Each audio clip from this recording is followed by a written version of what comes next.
Olá, pessoal. Bom dia. Tudo bem com vocês? Estamos aqui, então, para a nossa última aula de recuperação final, né? A aula número 5. E a nossa equipe, a professora Sulene, a tenente Juliana Pacheco, e eu, capitão Paulo. E nós vamos, na aula de hoje, repassar todos os temas que nós já estudamos para a PRF, ok? Então, o nosso tema de hoje...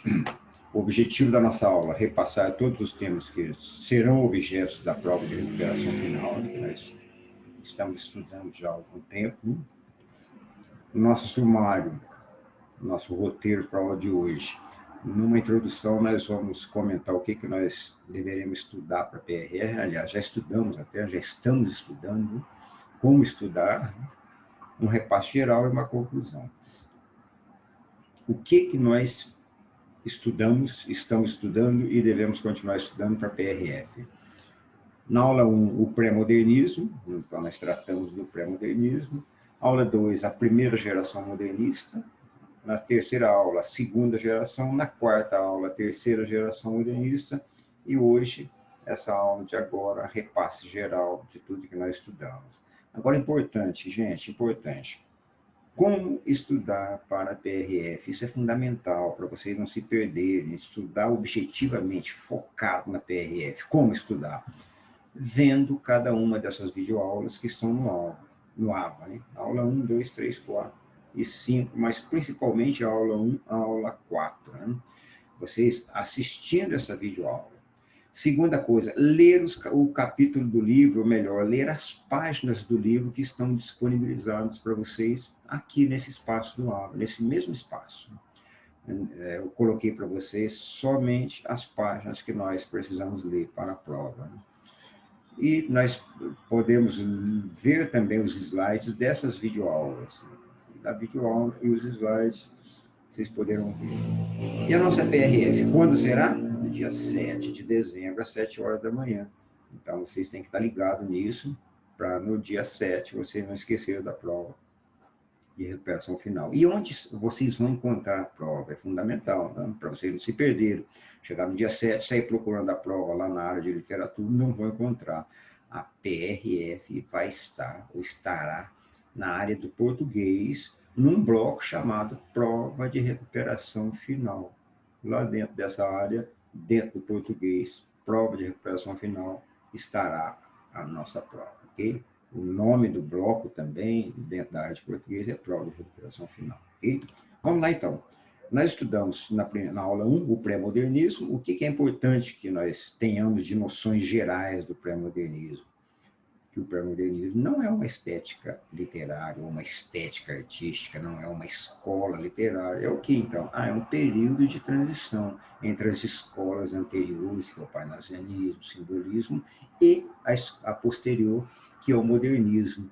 Então, na passagem de uma escola literária para outra, um período de transição chamado pré-modernismo.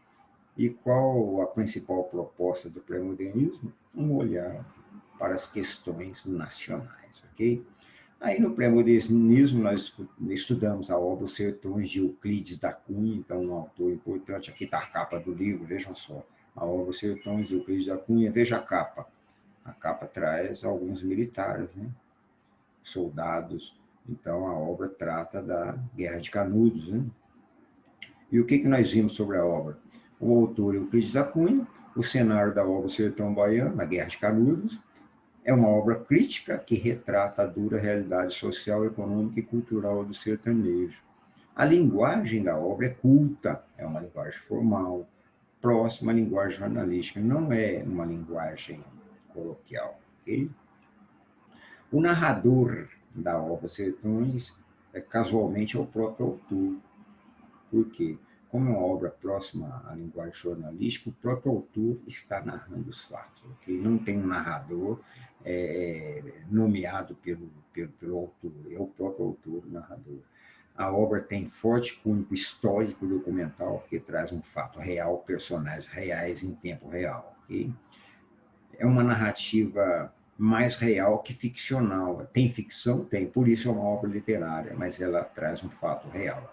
O tema é a Revolta de Canudos, um movimento liderado por Antônio Conselheiro, né, que era o rebelde, que pregava a volta do Império e a queda da República, ou seja, a República tinha recentemente sido proclamada e esse movimento ainda buscava defender o Império. Ok? Então, isso foi o que nós vimos no pré-modernismo. O importante está aí, está na aula 1. Okay? Aí depois entramos na aula 2, na primeira fase modernista, que vai de 1922 a 1930. 1922, Semana de Arte Moderna, começa a primeira geração modernista. É uma geração chamada heróica ou demolidora. É um período de pesquisa e maturidade.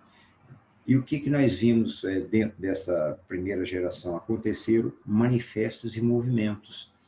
Nós vimos 4 manifestos: o Manifesto Pau-Brasil, o Manifesto Verde-Amarelismo, a Antropofagia e a Escola da Anta. A Escola da Anta é uma transformação do verde-amarelismo. Então, era verde-amarelismo, e depois houve um reajuste e passou a se chamar Escola da Anta. Então, esses 4 movimentos e manifestos da primeira geração modernista.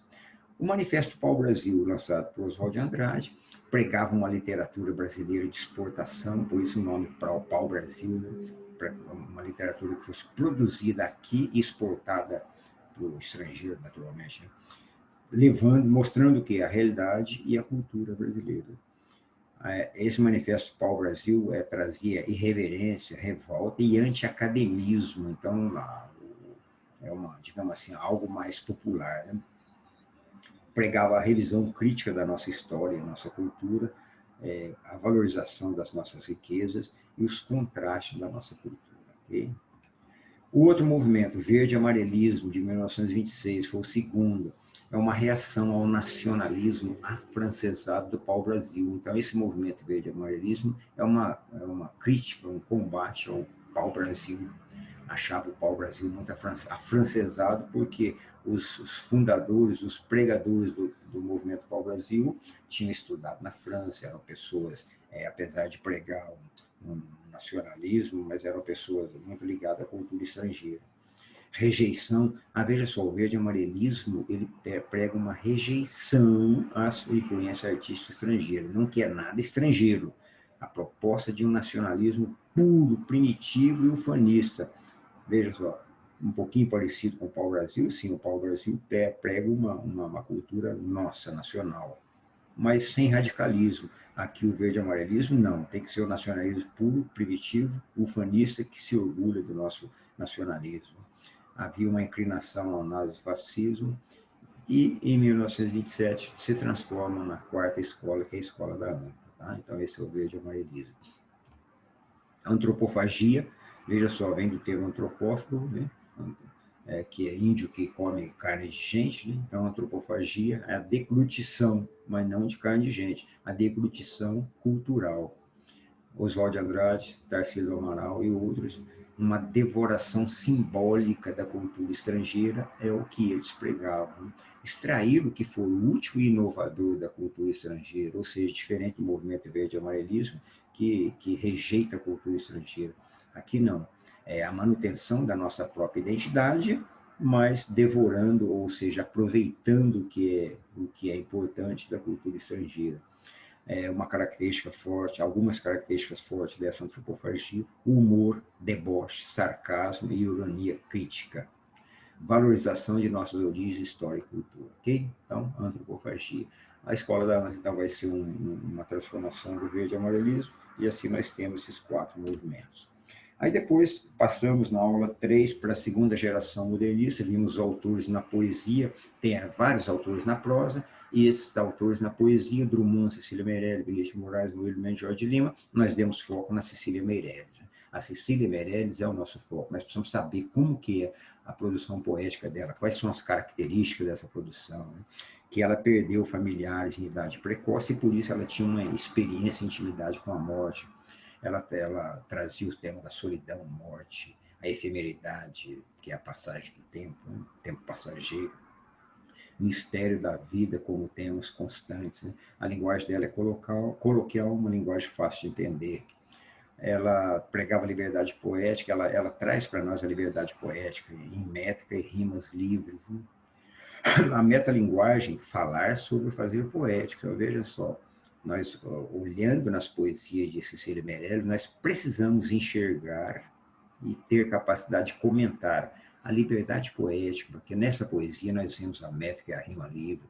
Aqui nós temos metalinguagem, porque se fala do fazer poético, do trabalho do poeta, né? Nós vemos intimismo, porque o eu poético abre o coração para nós, né? O mistério da vida é tratado aqui nessa poesia, né?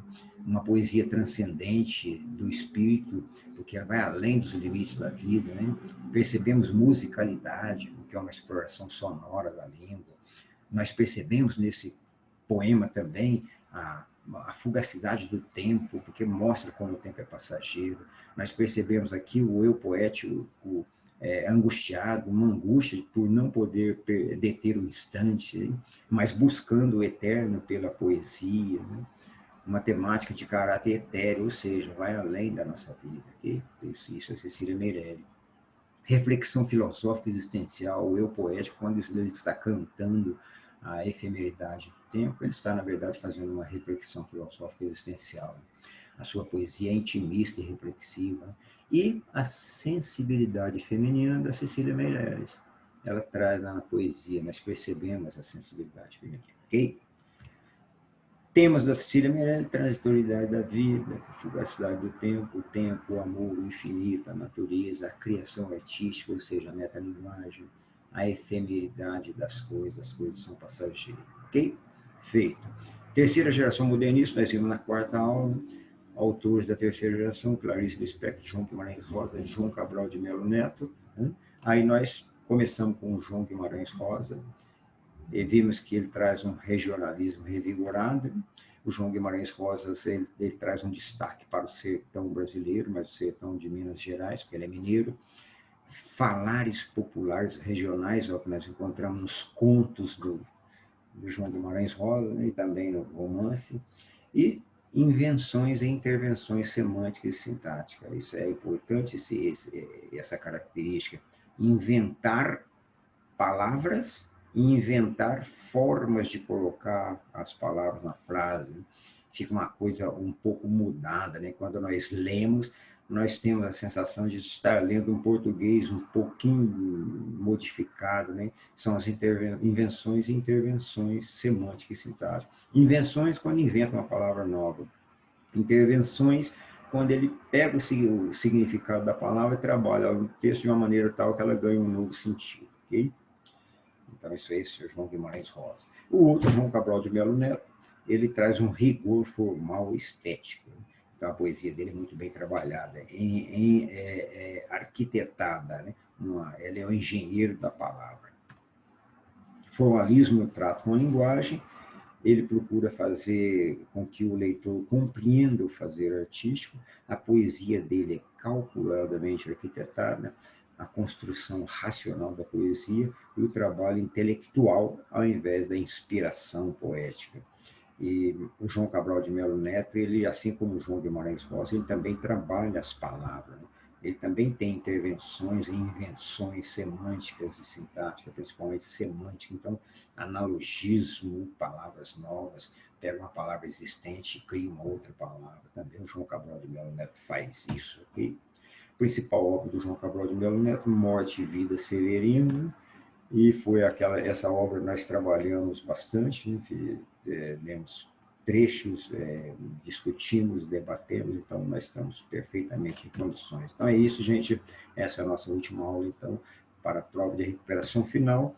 Aí eu espero que vocês se saiam muito bem, vocês vão se sair bem, porque estão estudando, né? Nós queremos isso, estamos torcendo por vocês, então não deixe de estudar muito, e se preparar para a prova, se organizar muito bem, entrar para fazer a prova no horário certinho, 7 horas da manhã, fazer a prova com convicção, tá?